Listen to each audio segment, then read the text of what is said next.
किसी भी देश में सबसे पावरफुल एंटिटी होती है वहां की गवर्नमेंट। और यदि ये गवर्नमेंट ही इविल हो तो फिर कैसे गिनती के पावरफुल लोग देश के देश तबाह कर देते हैं। कैसे लोगों को उनके ही देश में मारा जाता है, टॉर्चर किया जाता है। यही हम देखेंगे हमारी न्यू सीरीज इविल गवर्नमेंट्स में। आप मुझे बस 100 सेकंड्स दीजिए, फिर मुझे पता है कि आप इस वीडियो को बंद नहीं करने वाले। पार्क चुन ही साउथ कोरिया का 15 साल से प्रेसिडेंट था, पर पार्क को उसके ही इंटेलिजेंस चीफ ने असैसिनेट कर दिया। पार्क के असैसिनेशन के बाद साउथ कोरिया के सारे बड़े ऑफिसर्स के बीच एक पावर स्ट्रगल शुरू हो गई कि आखिर कौन बनेगा साउथ कोरिया का अगला प्रेसिडेंट। तब एक आर्मी जनरल चुन डू हुआ ने एक प्लान बनाया। दिसंबर 1979 में उसने आर्मी चीफ को गन पॉइंट पर अरेस्ट करके जेल भेज दिया और बन गया साउथ कोरिया का डिक्टेटर। 2 महीने लंबी चली इस पावर स्ट्रगल को फाइनली चुन डू हुआ जीत चुका था। चुन डू हुआ को हम इस पूरे वीडियो में बुलाएंगे द डिक्टेटर। डिक्टेटर ने सबसे पहले एक पपेट प्रेसिडेंट बनाया और उसे चेहरा बनाकर शुरू किया ऐसा ऑपरेशन जो मॉडर्न साउथ कोरियन हिस्ट्री में बहुत हेटेड है। लोग डिक्टेटर की आगे की आई हुई जनरेशन से तक नफरत करते हैं। इतनी नफरत कि डिक्टेटर के ग्रैंडसन मतलब पोते ने 2023 में सामने आकर अपने दादा मतलब डिक्टेटर की हरकतों के लिए माफी मांगी। उसने कहा कि उसका दादा एक सिनर और स्लॉटरर है और उसे गिल्ट है कि क्यों उसने और उसके परिवार ने आज से पहले अपने दादा की हरकतों के लिए माफी नहीं मांगी। डिक्टेटर ने पावर में आते ही नेशनल असेंबली को खत्म कर दिया, प्रेस पर हेवी सेंसरशिप्स लगा दी और सिविल लिबर्टीज को डिस्ट्रॉय कर दिया। और हर उस आदमी जिस पे डिक्टेटर को इतना सा भी डाउट था उसे अरेस्ट करवा दिया। डिक्टेटर ने साउथ कोरिया में मार्शल लॉ डिक्लेयर कर दिया। साउथ कोरिया में पहले भी काफी डिक्टेटर्स आए और गए थे, लेकिन लोगों को इतने जल्दी इतना किसी ने नहीं दबाया था। और ये सब साउथ कोरिया के लोग ज्यादा दिन नहीं चलने देने वाले थे। साउथ कोरिया की एक सिटी ग्वांगजू के चोनाम नेशनल यूनिवर्सिटी के स्टूडेंट्स ने मई 18, 1980 को डिक्टेटर के लगाए मार्शल लॉ और डिक्टेटर के अपोजिशन लीडर किम दाए जंग के अरेस्ट के अगेंस्ट पीसफुल प्रोटेस्ट शुरू कर दिया। लेकिन डिक्टेटर की नजर में उसके पावर में रहते प्रोटेस्ट जैसी किसी भी चीज के लिए कोई जगह नहीं थी। स्टूडेंट्स जब कॉलेज गेट पर पहुंचे तो उन्हें वहां रोकने के लिए खड़े थे पैराट्रूपर्स। नहीं, ऑर्डिनरी पुलिस नहीं, डिक्टेटर के स्पेशली ट्रेन्ड आर्मी यूनिट्स। वो पैराट्रूपर्स जिन्हें कॉम्बैट के लिए ट्रेन किया जाता था, वो पैराट्रूपर्स जो अपनी ब्रूटैलिटी के लिए उस वक्त बहुत फेमस थे। पैराट्रूपर्स ने प्रोटेस्टर्स नहीं, पैराट्रूपर्स ने स्टूडेंट प्रोटेस्टर्स पर तुरंत फोर्स यूज करना शुरू किया। स्टूडेंट्स को batons, rifle butts, bayonets and yes, live bullet से भी मारा जा रहा था। According to eye witnesses, students को तब तक मारा जाता जब तक वो अनकॉन्शियस नहीं हो जाते। औरतों को नहीं। Women were stripped, naked and assaulted. और ये सब होता देख रहे थे ग्वांगजू के लोकल सिविलियंस। एक प्रोटेस्ट जिसे शुरू तो किया था स्टूडेंट्स ने, पर अब उसमें फैक्ट्री वर्कर्स, शॉपकीपर्स, सिविलियंस और इवन पादरी भी शामिल हो गए थे। इस प्रोटेस्ट में एक बहुत बड़ा रोल माना जाता है वहां के टैक्सी ड्राइवर्स का भी। 24 घंटों के अंदर ही अंदर पूरा ग्वांगजू रेबेलियन मोड में आ चुका था। सिविलियंस ने पुलिस स्टेशंस, मिलिट्री बेसिस को लूट कर वहां से वेपन्स ले लिए। गन्स, राइफल्स, मोलोटोव्स और इवन होम मेड वेपन्स से भी सिविलियंस ने पैराट्रूपर्स पर अटैक कर दिया।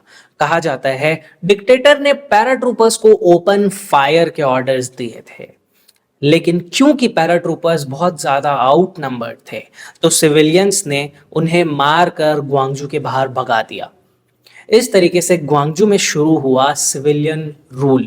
ये सिविलियन रूल टोटल 5 दिनों तक चला था और उस बीच ग्वांगजू को कहा जाने लगा था द लिबरेटेड जोन।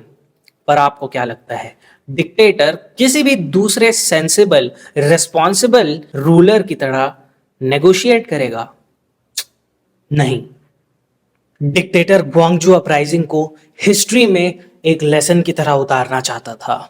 उसे यह तो पता था कि भले ही वो एक डिक्टेटर क्यों ना हो, वो अपने ही लोगों को नहीं मार सकता है। और डिक्टेटर के दिमाग में था एक इविल प्लान। उसने ग्वांगजू अपराइजिंग को कम्युनिस्ट रिवॉल्ट डिक्लेयर कर दिया।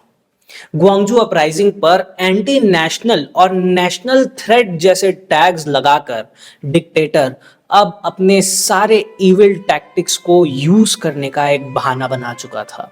ग्वांगजू के प्रोविंशियल हॉल में जहां सारे सिविलियन और स्टूडेंट प्रोटेस्टर्स बैठे हुए थे, वहां सुबह 4 बजे 20,000 पैराट्रूपर्स ने आर्मर्स, टैंक्स, गन्स लेकर हमला कर दिया।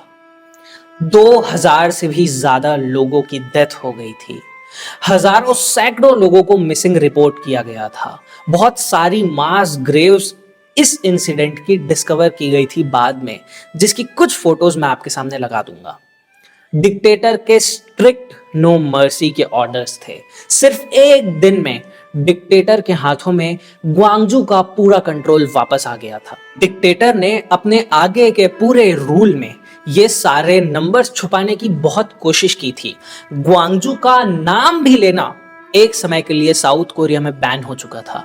वैसे भी लोकल मीडिया और न्यूज़पेपर्स को तो पहले ही डिक्टेटर ने बैन कर रखा था। डिक्टेटर ने हर चीज अपने मुट्ठी में कर रखी थी। लेकिन सिर्फ एक जर्मन रिपोर्टर्स जो किसी तरीके से इलीगली ग्वांगजू में घुस गया, जिसका नाम था हिंस पीटर, उसने अपने टैक्सी ड्राइवर के साथ मिलकर इन सारे इंसिडेंट्स को रिकॉर्ड कर लिया। और सिर्फ हिंस पीटर के ही कारण ये सारे इंसिडेंट्स दुनिया के सामने आ पाए, वरना बहुत कम चांसेस हैं कि ये सारी चीजें दुनिया कभी भी देख पाती। हिंस पीटर और उसके टैक्सी ड्राइवर के इन्हीं हीरोइक इंसिडेंट्स पर एक बहुत फेमस साउथ कोरियन मूवी बनी है जिसका नाम है अ टैक्सी ड्राइवर।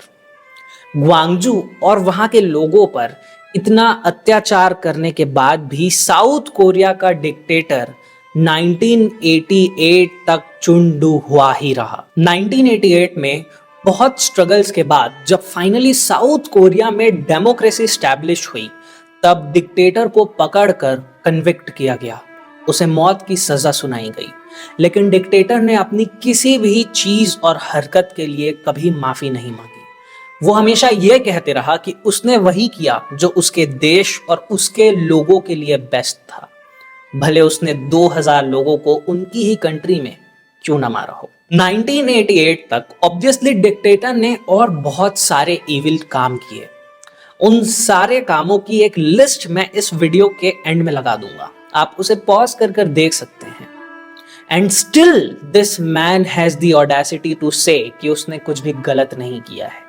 रिमेंबर, मैंने आपको बताया था कि डिक्टेटर ने पावर में आते ही अपने सारे अपोजिशन पॉलिटिकल लीडर्स को अरेस्ट करवा दिया था। उसमें ही एक बहुत फेमस पॉपुलर पॉलिटिकल लीडर थे किम दाय जंग, जिन्हें डिक्टेटर ने मौत की सजा सुनाई थी। पर जब 1988 में डिक्टेटर पावर से हटा और डेमोक्रेसी स्टैब्लिश की गई, तब भी साउथ कोरिया की पॉलिटिक्स में किम दाय जंग की बहुत अच्छी होल्ड थी। वो बाद में साउथ कोरिया के प्रेसिडेंट भी बने। 1997 में, यानी डिक्टेटरशिप खत्म होने और डेमोक्रेसी स्टैब्लिश होने के 9 साल बाद, किम दाय जंग के ही रिकमेंडेशंस पर डिक्टेटर की डेथ सेंटेंस को पार्डन कर दिया गया। डिक्टेटर ने अपनी आगे की पूरी जिंदगी वेल्थ और प्रिविलेज में बिताई। उसने कभी कोई माफी नहीं मांगी। उसकी डेथ 2021 में हुई। यस, अभी 2021 में।